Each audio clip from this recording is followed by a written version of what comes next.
sentar cada um nos seus lugares, olhar para frente, prestar atenção aqui.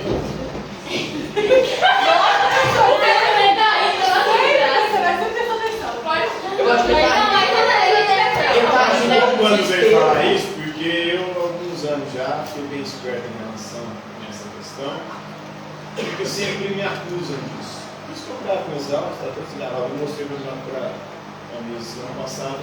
Minhas 4 aulas que eu dei aqui, todas gravadas, porque dá para ver concentradinho. Dá para ver o quadro cheio de matéria. Então, eu estou fazendo um serviço. Mas que foi sem vergonha, não foi.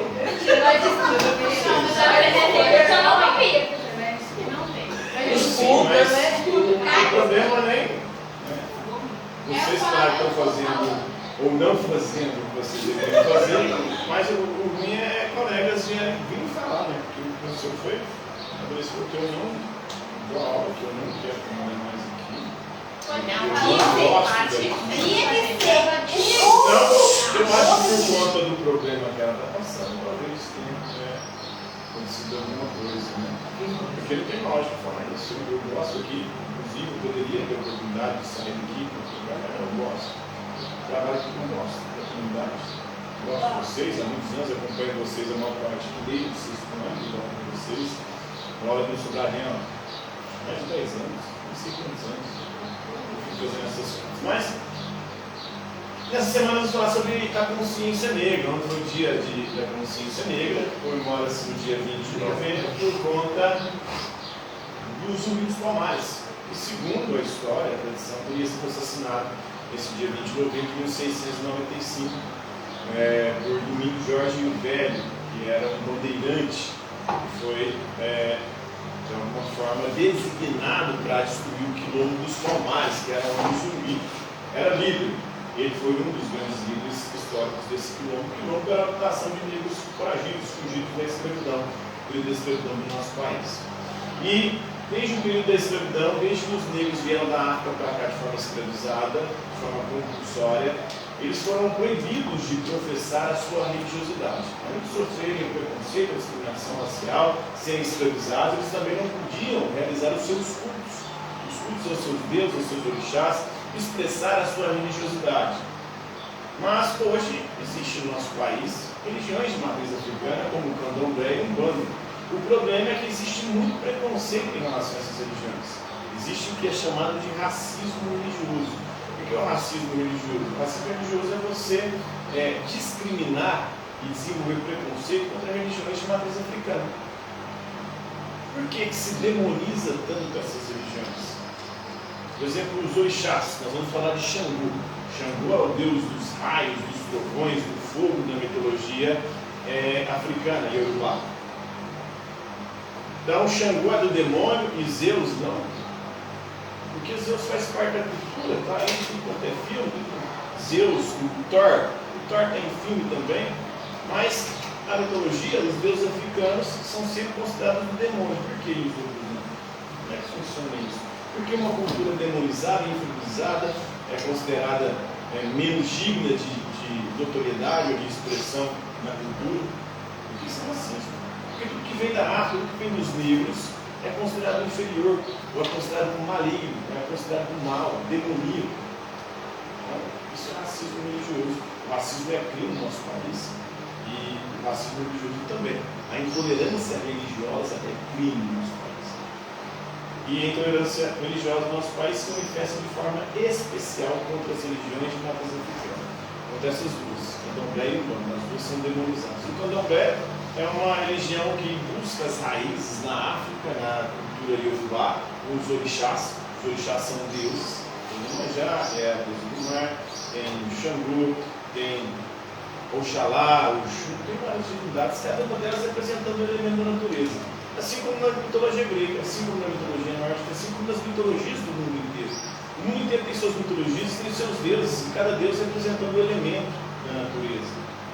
Isso era comum nas religiões politeístas. Eram religiões antigas que acabaram, que foram, ao longo do tempo, exterminadas ou abafadas por conta do avanço do cristianismo e das religiões monoteístas, como o islamismo também.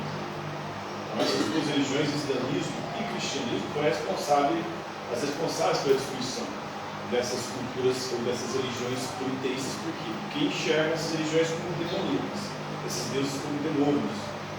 E isso é uma forma de preconceito, de desrespeito, principalmente numa sociedade como a nossa, que tem uma Constituição que garante a liberdade culta, a liberdade religiosa. As pessoas são livres de escolher a religião que quiserem entender e para professar essa fé, realizar os seus rituais e os seus cultos. Se você não acredita na religião, não tem que você perseguir, não tem que você demonizar. Se a outra não é o verdadeiro Deus que você acredita, você não tem que preocupar, porque você tem que preocupar com o seu Deus e com o que o seu Deus ensina. Se você é cristão, especialmente, o que Jesus ensina é o amor ao próximo. Independentemente da crença do outro, você tem que amar. E o amor de Jesus o sacrifício de Jesus na cruz foi para salvar todo mundo, independentemente de religião. Não está falando, só aqueles que. Não, é o sacrifício para salvar a humanidade. Pois que aí tem interpretações que só para aqueles que têm fé e creem em Jesus. Não, se sacrifica para todos, mas vão ser salvos eles têm fé. O sacrifício é para todo mundo. Então, mas estamos falando aí das religiões de matriz africana, da consciência negra, que tem o mito de Xangô e os 9 mortos. Xangô, como deus dos raios e dos trovões, ele gostava de fazer demonstrações de força, do seu poder. E um dia, ele pegou o seu machado, em 2 mundos, machado, que produzia fogo e produzia também raios, e jogou esse machado a esmo, para mostrar o seu poder. Esse machado caiu e matou 9 indivíduos, 9 pessoas. E depois de morte, essas pessoas começaram a atormentar Xangô, esses fantasmas. E aí Xangô passou a morrer de medo de fantasmas. E ele não sabia como se livrar dos fantasmas. E ele era casado com Yansan. Yansan, a deusa das tempestades, a orixá das tempestades, na mitologia africana. Aí pedindo ajuda para a mulher. Ele era tão medroso, tão cheio de fantasma, que foi pedir ajuda para a mulher dele, a esposa dele. Ela não estava dando bola, porque ela não tinha medo de fantasmas, isso era coisa dele, e coisa dele porque ele estava assombrado com o passado onde ele fez merda, para demonstrar força. Ele matou pessoas inocentes. Essas pessoas inocentes agora estavam atormentando. Até que no final da história, Yansan, o Oiá, acaba ajudando Xangô, tanto que o Xangô, que é a única forma de se livrar dos fantasmas, não era com raios, não era com os trovões, que era o que ele tinha de poder, mas você mostrando para os fantasmas o quão horripilantes eles eram, ou seja, com espelhos. Aí ele pega 9 espelhos, todo atrapalhado, no primeiro momento ele viu os espelhos para ele, mas só depois ele vira para os fantasmas. Quando os fantasmas se veem no espelho e se veem nas suas características horrendas, eles acabam desaparecendo. E Xangô para de ter problemas com os fantasmas. Mas é um mito que vai trabalhar justamente essa questão da culpa. Quando a gente faz merda, a culpa nos acompanha. E ela vem um fantasma, porque ela passa a nos atormentar. É isso mesmo. Eu, como não tenho culpa no cartório, não me atormenta quando fala. Não é nesse caso aqui que eu fui acusado, né? Eu fui acusado na aula e vou trabalhar. Eu estou trabalhando, estou fazendo meu serviço toda semana, vendo aqui, quase, pensa em copiar. Eu não vou ficar enchendo o saco de vocês. Vocês querem copiar ou não? Então. Não. Você não me acredita, senhor? Continua, gente. Então, eu estou fazendo meu serviço. Vocês não estão fazendo a parte de vocês. Eu deveria exigir? Até poderia. Como eu poderia fazer isso com nota? Mas a minha matéria não tem nota. Eu poderia dar 0 para vocês, fazer esse carro vermelho, bombar. Mas não tem nota, é matéria. Vou fazer o quê? Vou ficar brigando com vocês? Acho que vocês devem ter consciência, né? Agora a culpa é você, o fantasma está para vocês.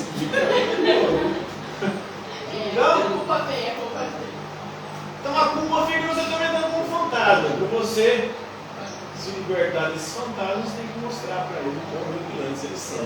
E começar a fazer merda, né? Quando vir vai fantasma te atormentar.